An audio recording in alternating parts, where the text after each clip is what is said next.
Hi! ఎలా ఉన్నారు? నేనైతే చాలా చాలా బాగున్నాను.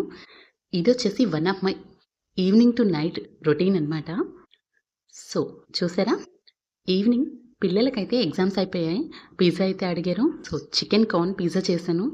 సూపర్ సూపర్ చాలా చాలా టేస్టీగా ఉంటుంది. తప్పకుండా ట్రై చేయండి.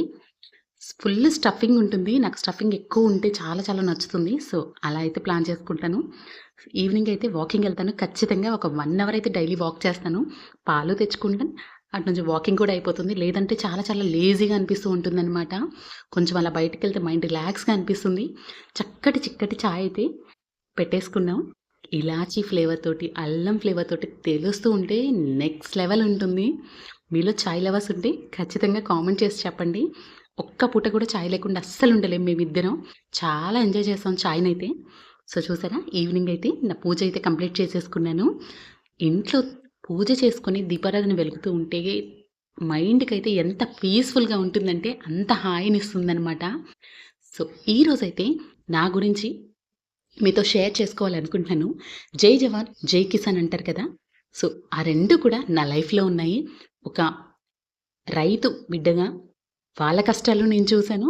ఒక సోల్జర్ వైఫ్‌గా తన కష్టాలు కూడా నేను చూసాను. సో, ఇదంతా ఎందుకు చెప్తున్నాను అనుకుంటున్నారా? ప్రతి ఆడపిల్ల కూడా ఇండిపెండెంట్‌గా ఉండాలి అనేది నా ఒపీనియన్. నాకది చాలా చాలా నచ్చుతుంది. ఆబ్వియస్‌గా ఇస్తారు. హస్బెండ్స్ ఇస్తారు, పేరెంట్స్ ఇస్తారు, ఎవ్వరైనా ఇస్తారు. బట్ మనంతట మనం ఒక్క రూపాయి సంపాదించుకున్న ఆ సాటిస్ఫాక్షన్ నెక్స్ట్ లెవెల్‌లో ఉంటుంది కదా! బట్ మా వారున్న ఫీల్డ్‌లో అవన్నీ కొంచెం కష్టమనే చెప్పాలి. అయినా ట్రై చేస్తూ ఉన్నాను. ఐ హోప్ సక్సెస్ అయితే ఓకే. లేదంటే ఏం లేదు. సో, చూద్దాం. ముందు ముందు ఎలా ఉంటుందో. ఛానల్ గనుక నచ్చితే please subscribe Deepika recipes and vlogs.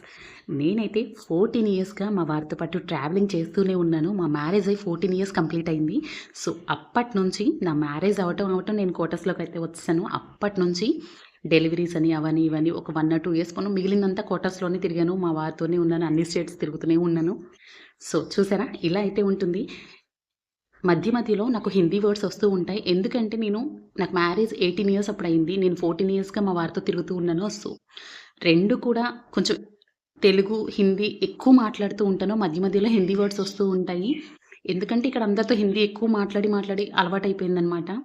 So, చూసారా? ఇలా ఉంటుంది నా రొటీన్ అనేది.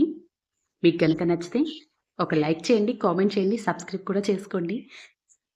ఇలా అయితే ఉన్నాయి. నేనైతే ఈ ఛానల్ ఎందుకు పెట్టానంటే, నేనెక్కువ ట్రావెలింగ్ చేస్తూ ఉంటాను, క్లీనింగ్ చేసుకుంటాను, క్వార్టర్స్ ఎక్కువ షిఫ్ట్ అవుతా ఉంటాము. నెక్స్ట్ వచ్చేసి రెసిపీస్ అయితే సూపర్‌గా చేస్తాను. చాలా చాలా బావుంటాయి. తప్పకుండా ట్రై చేయండి. నార్త్, సౌత్ అన్ని రెసిపీస్ నేనైతే చాలా చేస్తాను. మీకు గనక నచ్చితే ఒకసారి ఇంట్లో కూడా ట్రై చేసి ఎలా వచ్చిందనేది కూడా కామెంట్ చేయండి. నేనైతే కేక్స్ బేక్ చేస్తూ ఉంటాను. ఆర్డర్స్ వస్తే కనుక చేసిస్తూ ఉంటాను. కేక్ రెసిపీస్ కూడా మీతో షేర్ చేసుకుంటూ ఉంటాను. సో, మీరేం చేయాలి? సబ్స్క్రైబ్ చేసుకోవాలి.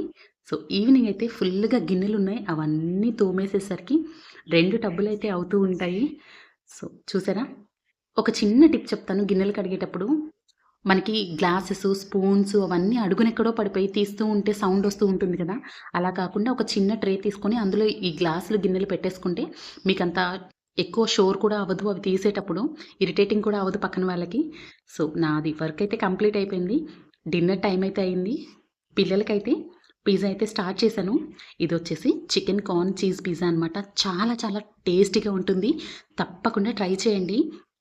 ఫస్ట్ బేస్ ఉంటుంది కదా! అది తీసేసుకొని దాని మీద పిజ్జా సాస్ ఉంటుంది కదా! అది మయోనీస్, కొంచెం అంత ఆర్గానో, చిల్లీ ఫ్లేక్స్ వేసేసి బాగా అంతా కలిపి మిక్స్ చేసేసి అప్లై చేసేయండి బేస్‌కి. నెక్స్ట్ వచ్చేసి మయోనీస్ యాడ్ చేసుకోండి. తర్వాత వచ్చేసి కొంచెం అంత చీజ్ యాడ్ చేసుకోండి. తర్వాత చికెన్ ఉంటుంది కదా! దాన్ని మంచిగా మ్యాగ్నేట్ చేసుకొని గ్రిల్ చేసుకోండి. కొంచెం అంతా టోస్ట్ లాగా చేసుకోండి. లేకపోతే సూపర్ టేస్టీగా ఉంటుంది. ఇలా చేసేసి ఇదంతా పెట్టేసి కొంచెం కార్న్ ఉంటాయి కదా! అవి కూడా యాడ్ చేసేయండి. నాకైతే పిజ్జాలో ఎక్కువ స్టఫింగ్ ఉంటే నచ్చుతుంది. లైట్‌గా స్టఫింగ్ ఉంటే అసలు నాకు తిన్న ఫీలింగ్ కూడా రాదు. ఏదో బటన లావుగా ఉన్నది తిన్నంత ఫీలింగ్ వస్తుంది. ఇలానే చేస్తూ ఉంటాను. ఒక 2 పిజ్జాలైతే చేశాను. చాలా చాలా యమ్మీగా ఉన్నాయి. ఇక్కడ బయట ఫుడ్స్ మాకేమీ దొరకవనమాట. ఏది చేసుకున్నా కూడా మేము లోపలే ఇంట్లోనే చేసుకోవాలి. పిల్లలకి కూడా చాలా చాలా నచ్చుతుంది పిజ్జా అందుకని చేశాను. వాళ్ళు కూడా ఎగ్జామ్ రాసి మైండ్ రిలాక్సేషన్ అయిపోయింది. వాళ్ళకంటే ఎక్కువ నేనైతే చదువుకున్నాను. సో, చూసారా? ఈవినింగ్ అయితే మా వారికి పాలైతే ఇచ్చేసాను. పిల్లలైతే పడుకున్నారు. సో, ఇలా ఉంటుందనమాట నా రొటీన్. మీకు కనుక నచ్చితే please subscribe Deepika recipes and blogs.